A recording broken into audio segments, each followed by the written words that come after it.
Gabadhan ayaa maalin ilbaabkeeda waxa uu soo garaacayo wiil. Kadib waxay ku dhahaysaa kuma tahay kuma garanaye. Waxa uu ku dhahayaa waxaan ahay walaalka saaxiibkiis.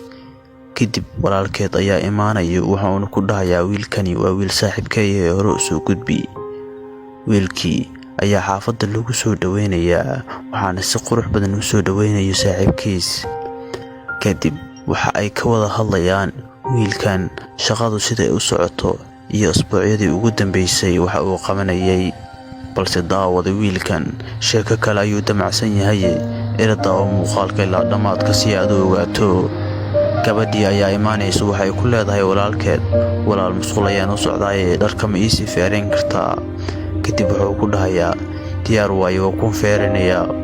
Wiilkii ayaa meesha looga tagayaa. Kadib walaalkeed wuxuu aadayaa si uu dharka u soo feereeyo. Balse wiilkani waxa uu sameynayaa wax la yaab leh. Gabadhii ayuu qolka ka daawanayaa iyadoo dharka iska sii bedelaysa. Kadibna waxa uu sameynayaa arrin la yaab leh. Wiilkii ayaa waxa uu tagayaa musqushii waxa uu kaga sii hormarayaa gabadhii. Kadibna waxa uu dhigayaa meesha kaamiro si uu u duubo inta ay qabaysanayso gabadhu. Kadib fadhigiisii ayuu ku soo noqonayaa. Gabadhiina musqushi ayay ka soo baxday. Walaalkeed ayaa wuxuu dhahayaa waxaan aadayaa suuqa.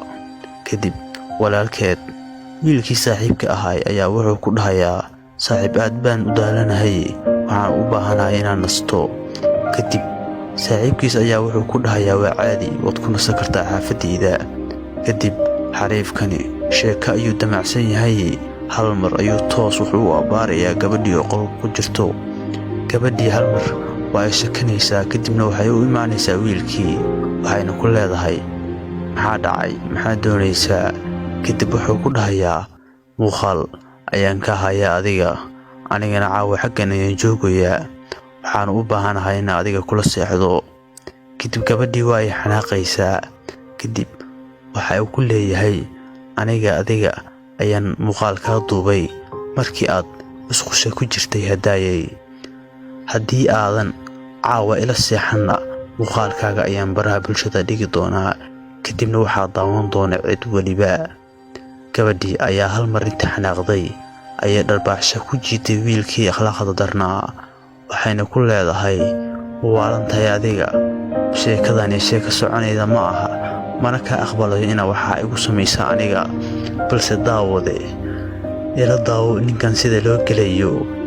Walaalkeed ayaa imaanayo. Kadib wuxuu ku dhahayaa maxaa ka socda meeshan. Wuxuu ku dhahayaa Soomaalian jirin suuqa maxaa ku keenay. Wuxuu dhahayaa war aniga wax kasto aad sameynayday soo anigii la socday. Markii aan baxayay ayaan korka arkay deetana waan ku arkay inaad sheeko dhaqan xumo ay la imaanayso. Kadib ayaan aniga ku daba raacayay balse adigu imaadan ogeyn. Intii dhan oo aad kaamirada dhigaysay aniguna gadaashaada ayaan ba socday oo waanigii ku duubayay.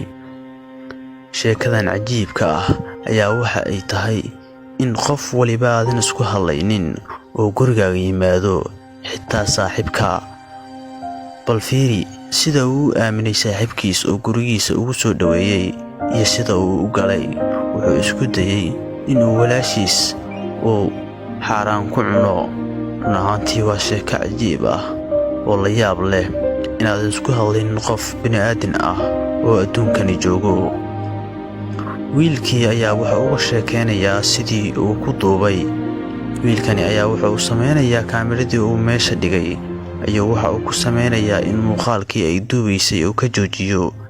Kadibna uu damiyo moobilkii oo meesha u dhigo si uusan u dareemin wiilkani in muuqaalkii laga damiyay oona u maleeyo in sheekadiisii muuqaalkiisa uu sii duumo.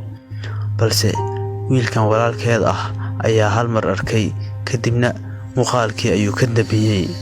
Gabadhii musqusheeda ayay iska soo gashay iyadoo kaamiradu dansan tahay. Kadibna xaajadeedii ayay gudatay. Balse wiilkii ayaa hal mar dharbaaxsho ugu jiiday. Waxa uu yiri waan ku aaminay waxaan ku maleynayaa nin walaalkay ah balse maxaad ugu samaysay. Waxaad ugu samaysay waxaad ku dayday walaashayda. muuqaalkan ayaana kaa duubay waxaana aan dhigayaa baraha bulshada.